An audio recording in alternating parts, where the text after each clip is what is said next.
Okay, तो good afternoon बच्चों। आज हम अपने गुडविल चैप्टर की क्लास 2 स्टार्ट करते हैं, जहां पे हम कुछ एवरेज प्रॉफिट मेथड के क्वेश्चंस को करेंगे।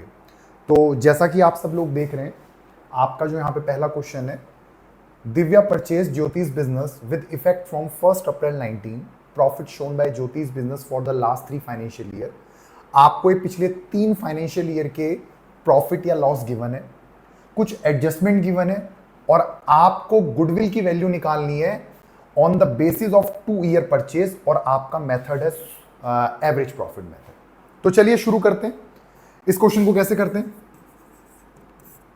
सबसे पहले आप यहां पे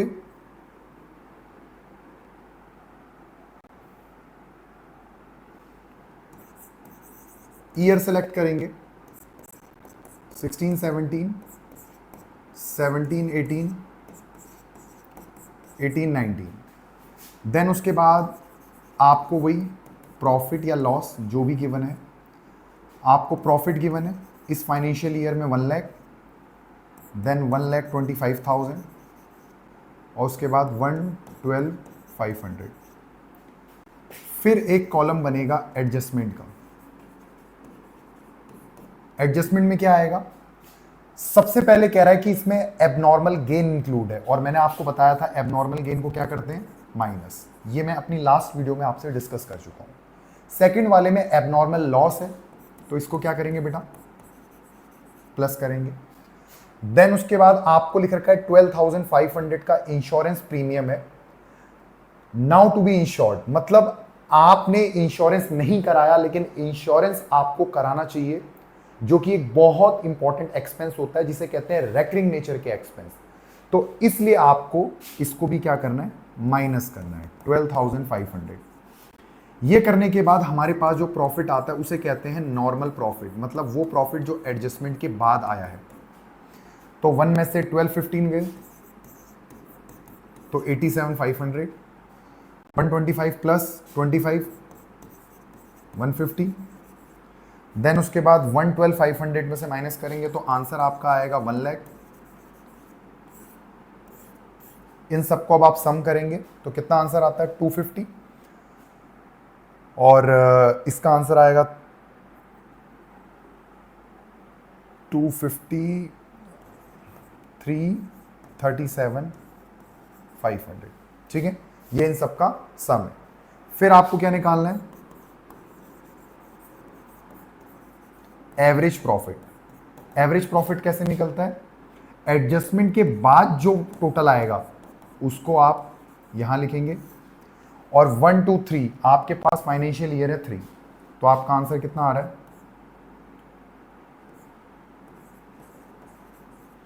112,500। और फिर आपको पता है अगर आपको गुडविल निकालनी है तो क्या होता है, जो आपने अभी एवरेज प्रॉफिट लिखा है इसको मल्टीप्लाई किया जाता है नंबर ऑफ परचेज ईयर से, जो कि 2 है, और आपका आंसर आ गया 2,25,000। ठीक है, तो ये आपका आंसर है। तो एडजस्टमेंट कराने के बाद मैंने आपको एक अच्छा सा क्वेश्चन कराया है। अब हम आगे बढ़ते हैं, और आगे मैं थोड़ा सा इससे डिफिकल्ट लेवल का आपको क्वेश्चन कराऊंगा, देन फिर हम अपने सुपर प्रॉफिट मेथड की तरफ मूव करेंगे। ठीक है, तो आपका जो ये अगला क्वेश्चन है बेटा, 3 पार्टनर हैं, इनकी प्रॉफिट शेयरिंग रेशियो है। देन उसके बाद आपको यहां पे लिख रखा है कि आपको गुडविल निकालनी है 4 ईयर परचेज के बेस पे, और एवरेज करना है पिछले 5 सालों के प्रॉफिट का। एक एडजस्टमेंट दी है 1 अप्रैल 2018 के अंदर, यानी कि 1 अप्रैल 2018 का मतलब क्या होता है बेटा, क्योंकि 31 मार्च है, तो 1 अप्रैल यानी कि इस जगह पे आपको एडजस्टमेंट करनी है। आपने परचेस करा एक कार। कार जब भी आप खरीदते हैं वो आपकी एसेट होती है, और वो बैलेंस शीट की एसेट साइड पे जाती है, लेकिन आपने उसको ट्रैवलिंग एक्सपेंस कह दिया, और travelling expense is an expense, तो है आपकी एसेट, लेकिन एसेट को आपने क्या बोल दिया, एक्सपेंस। तो सिंपल फंडा है कि अगर आपने एसेट को एक्सपेंस बोल दिया है तो आपको उस ईयर में इसको क्या करना पड़ेगा, एड बैक, क्योंकि ये आपका खर्चा नहीं था। और उसके साथ साथ डेप्रीशिएशन का जो रेट गिवन है वो है 25%। कितना गिवन है? 25%। सर अब ये डेप्रीशिएशन क्या है? बेटा अगर आप कार को कार कहते, अगर उसको एसेट साइड पे ले जाते तो उस पर आप डेप्रीशिएशन भी चार्ज करते, और डेप्रीशिएशन एक एक्सपेंस होता है जो कि इस साल चार्ज नहीं हुआ होगा क्योंकि आपने कार को एसेट नहीं कहा। तो सबसे पहले आप इसको एड बैक करेंगे क्योंकि ये खर्चा नहीं था उस फाइनेंशियल ईयर में, और दूसरा डेप्रीशिएशन को माइनस करेंगे। क्यों करेंगे डेप्रीशिएशन को माइनस? क्योंकि डेप्रीशिएशन एक खर्चा होता है जो कि इस साल आपने दिखाया ही नहीं होगा। और उसके बाद एक छोटी सी एडजस्टमेंट है, आपको 10,000 नॉन ट्रेड इन्वेस्टमेंट इनकम हुई है 31 मार्च 18 और 19 दोनों में, तो इन दोनों फाइनेंशियल ईयर में इसको एड बैक कर देंगे। क्यों?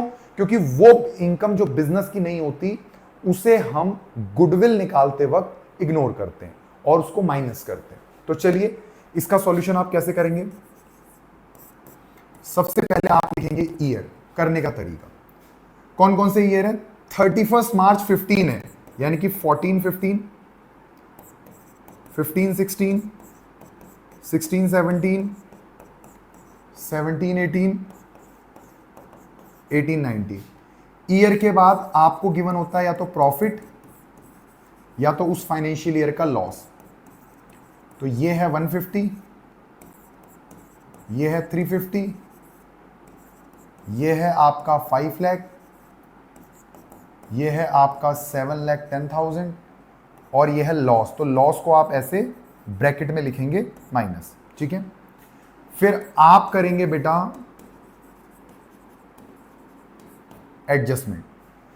सबसे पहली एडजस्टमेंट कार वाली 1 अप्रैल 18, मतलब अगर आपने 1 अप्रैल 18 को कोई कार खरीदी है तो मतलब फाइनेंशियल ईयर 18-19, तो इस फाइनेंशियल ईयर 18-19 में ये 1 लाख आपका खर्चा नहीं था, तो इसको ऐड बैक करो क्योंकि ये आपकी एसेट थी।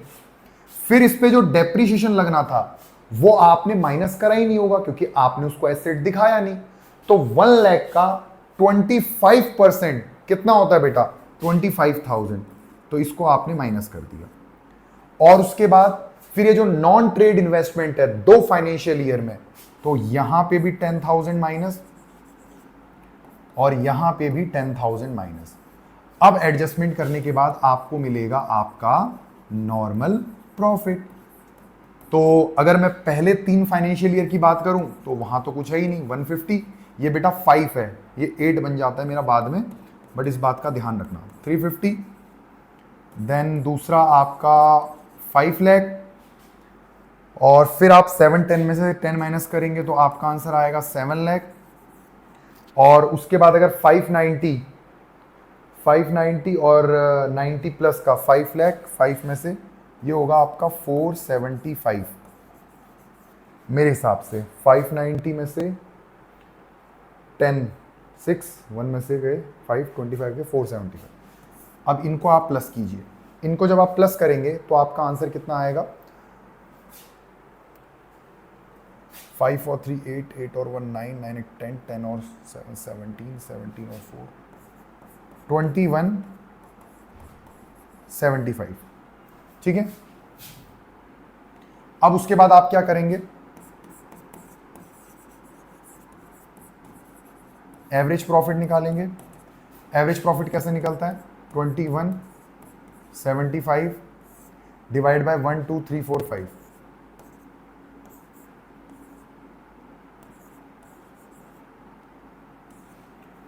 और अब उसके बाद आपको गुडविल निकालना है, और गुडविल कैसे निकलेगा?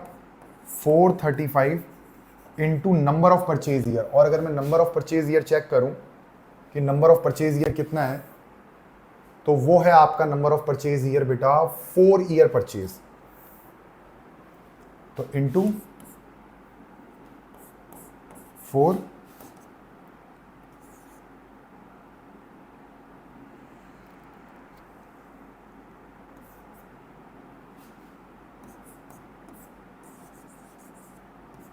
तो ये आपके गुडविल की वैल्यू आ गई।